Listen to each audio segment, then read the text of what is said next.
I'd like to say welcome to everyone, and in just a moment you will see some skits and some directions for when Salado United Methodist Church reopens.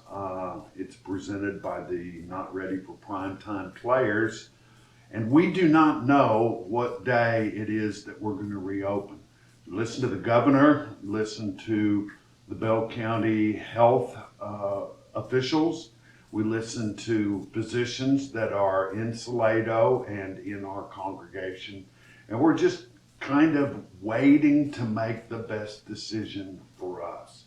But when we do reopen, what this skit will show you is one of the things that you can expect. The first thing is we urge everyone to wear a mask when you come to church. And if you do not have a mask, one will be provided for you here. We ask you to do all the sort of social distancing things that are being called for. We're also asking you to use the hand solution to clean your hands. We also ask you to know that after worship, if you want to talk with some of your fellow church members, we would ask you to go outside the atrium and do that in the parking lot. I probably will come out there to visit with people at 6 feet or more distance. Another thing we're going to ask people to do is to RSVP the church, so that the main reason is we want to be prepared for the number of people that come.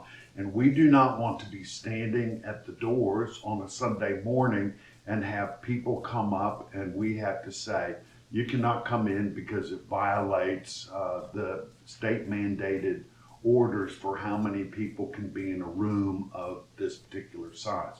RSVP is very easy. I believe you can call the church office or you can do it by email. It's a lot like registering for the Wednesday night meal that we used to have last fall. So I would ask you to watch this video, and we hope it is semi-amusing to you. And again, we do not know when we are going to open.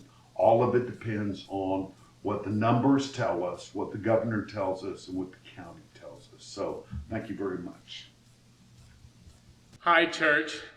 This is Terry Livingston, and Dr. Moss, sir, asked Paul and I to give you all some information on what to expect when we reopen. Don't worry, online worship will continue to be available. So don't worry if you are uncomfortable or if you cannot attend for the foreseeable future. That is still available for you. But we do encourage you to worship online with us if you are ill or vulnerable to COVID-19, or simply just not comfortable at all with in-person worship yet. So just letting you know that we will continue to do online worship, so that's still available for you. Hey, thanks, Terrence. We wanted to give you a quick update on what it's going to look like when we reopen. So obviously, we still need to maintain social distancing. So we're going to rearrange the sanctuary. It's going to look a little different than what you've seen before. Family units, you can sit together, but we want people to be sure to RSVP for services so we can make sure that we have enough seats for everyone and not have to turn anyone away at the door. Another really important factor of returning back to worship is that we would ask you all to please wear a mask. It protects not only you, but it protects your neighbor as well. So whenever you can, especially when you enter the building, please put on a mask.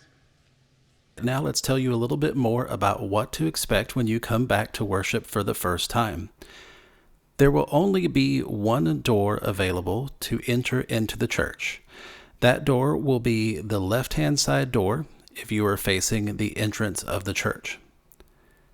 No other doors will be open, including the right-hand door of the atrium, or the door that goes into the kitchen area.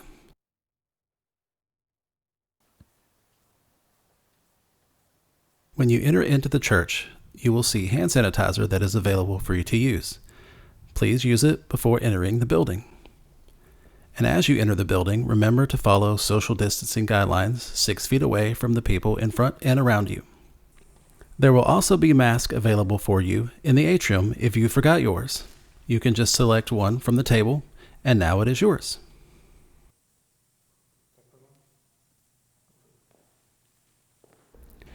When you come into the atrium, you will be greeted by someone from the church staff that will guide you to your seat.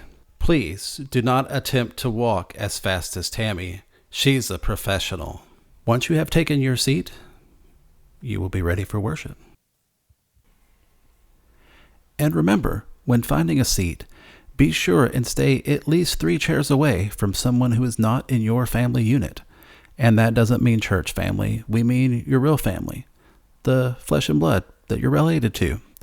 If you're not related to someone, stay at least 3 seats away, so that way we can keep everyone safe. Just a few other things that you should be expecting when you return on that Sunday is 1, there will be no bulletins. The order of worship will just be run by the staff.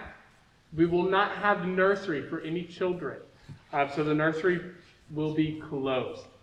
And there will also not be any children's church available during the service. We will not gather for fellowship, or Sunday school, or in-person Bible studies. And on another note, we are strongly discouraging any congregational singing at this point.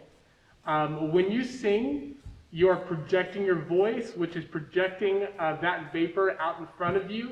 And at this point, we can't tell if what we're doing with our masks is strong enough to prevent any vapor from escaping when you're really singing and projecting your voice. So we would advise you at this point, we will not have congregational sing for hymns or worship music.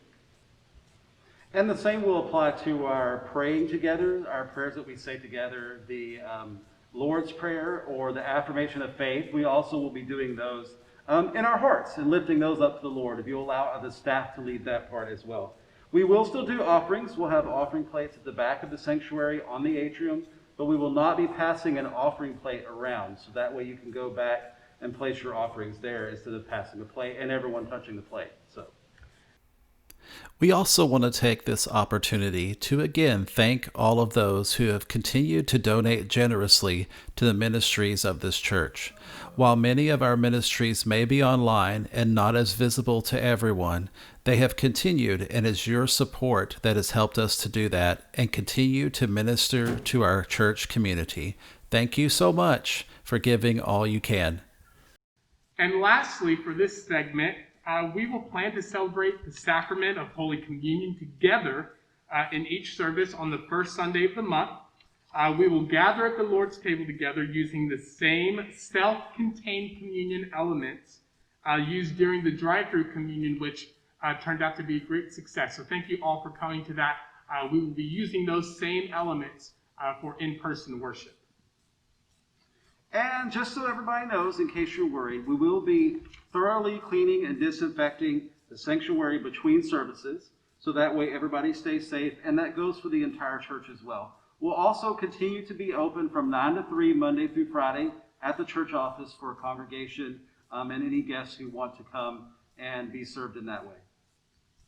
We are really looking forward to worshiping with you each week, whether it's online or here in person. We pray that you stay safe and healthy, and we can't wait to see you. So we'll see you soon. Indeed, we'll see you soon. God bless. And the credits run. Yep, and the credits run. Hello again. I'm back with you, and instead of rolling credits, I'm going to try to clarify a few things that were on the video that may be confusing to some of you. The first thing is you will notice that the seating that we have in the worship center looks like double rows of chairs, and there's an easy explanation for that.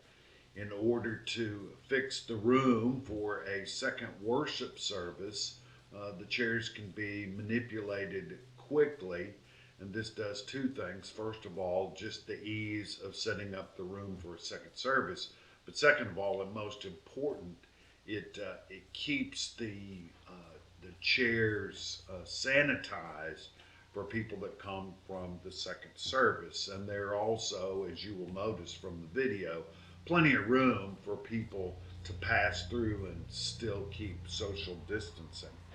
Now, when you come in, our ushers will seat you in a seat, and we do this so that we can maximize the number of people that can be in the worship center at any one time, while at the same time maintaining social distancing. Now, I realize that some of you will get the heebie-jeebies because you're not sitting in your normal place, but we're only going to do this as we open up to kind of see what our normal, typical worship attendance will be on these particular Sundays. Your safety is of great importance to all of us, and though we will be using particular entrance and exit points for public health reasons, we want you to know that you can get out of any door in case of emergency, whether that's a fire or whatever might happen. And so we want you to know that there will be no doors locked inside so people can't get out. There are panic bars on almost all of the doors that we have in the worship center. Now, the last thing is kind of touchy. I regret having to bring this up, but I've been urged by people to do so. And that is that we will have accessibility to our restrooms, but we ask that people not use the restrooms unless absolutely essential. And that may be because you have small children or some other emergency situation. I don't really need to go into this anymore, but just ask you to use your common sense. As we all know, germs like to lurk in restrooms, and that's why we want to use them as little as we possibly can. When you come out of church, as was said on the video, we will ask you to spill out into the parking lot or on the sidewalks around the entrance of the church. But we ask people not to stop in the building itself, since we are much safer when we're outside. I want to thank you for watching this, and I would ask, if you have any other questions, to please call the church office, and clarification will be made for you.